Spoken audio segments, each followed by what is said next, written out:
Voilà, donc nous allons, maintenant qu'on a vu, comment, on pouvait, alimenter la plateforme avec des fichiers ou bien éventuellement d'autres programmes en faisant le partage, du bureau, nous allons, maintenant, voir comment on va pouvoir interagir avec les élèves.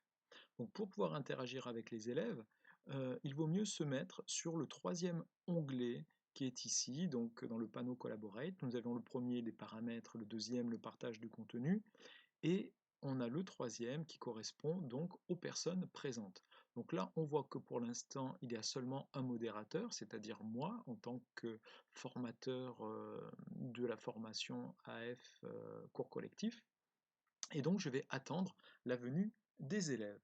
Donc là, moi, avec un élève virtuel, je me connecte à la plateforme et donc on va le voir apparaître ici dès qu'il sera connecté.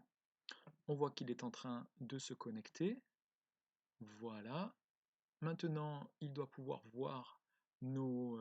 voilà, il a rejoint la session. Il est ici en tant que participant.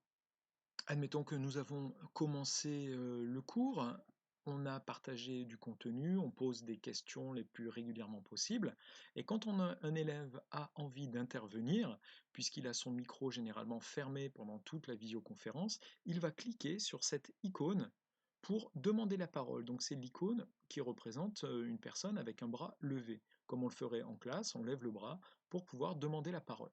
Alors quand l'élève utilise cette possibilité-là, le formateur est alerté par le fait que notre élève, qui s'appelle ici Essai, a demandé la parole. Donc il suffit tout simplement de lui dire eh bien, exprimez-vous, j'ai vu, Essai, vous avez sollicité la parole, allez-y, posez votre question. Et votre élève va donc poser sa question, va allumer son micro, poser sa question, et vous allez pouvoir lui répondre en direct. Une fois qu'il a terminé de parler, vous allez lui conseiller de rebaisser le bras, par exemple, chose qu'il va faire, et à ce moment-là, vous n'avez plus ce message qui était apparu. Cet élève va avoir la possibilité également, à travers cette petite icône ici, de pouvoir vous solliciter euh, et d'interagir avec vous. Par exemple, admettons, vous posez une question, est-ce que ça va pas trop vite, etc. À ce moment-là, lui peut dire par exemple plus vite ou alors plus lentement. Vous lui posez la question, est-ce que vous comprenez correctement? Lui, avec des émoticônes, donc il peut répondre satisfait ou insatisfait. Alors comment ça se présente exactement quand il va cliquer sur une de ces choses-là? Eh bien, admettons, on va poser la question à notre élève, est-ce que tout le monde est d'accord avec l'affirmation qui vient d'être dite, par exemple? Donc, mon élève essaie a répondu par une émoticône ici, c'est-à-dire que sans prendre la parole, sans déranger le cours, vous allez avoir dans votre liste d'élèves qui sera ici toutes les émoticônes de vos participants.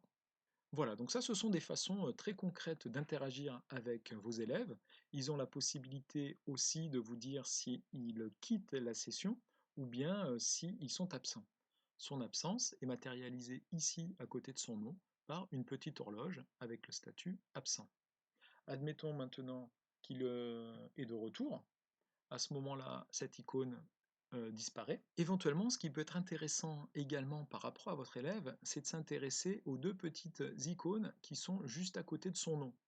Sur la première, vous allez avoir la qualité de son débit Internet et voir si sa connectivité, c'est-à-dire la manière dont il va percevoir la visioconférence, est excellente ou non.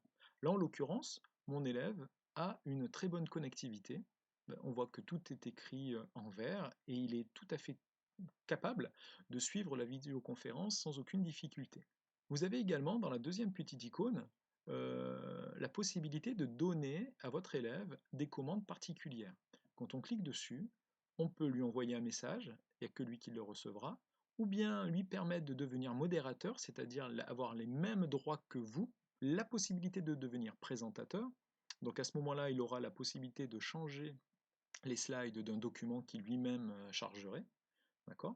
Ou bien vous avez la possibilité de le retirer de la session, c'est-à-dire de ne plus lui permettre l'accès à la salle de classe. Nous allons voir maintenant une autre forme de communication avec l'élève, c'est tout simplement l'utilisation du chat.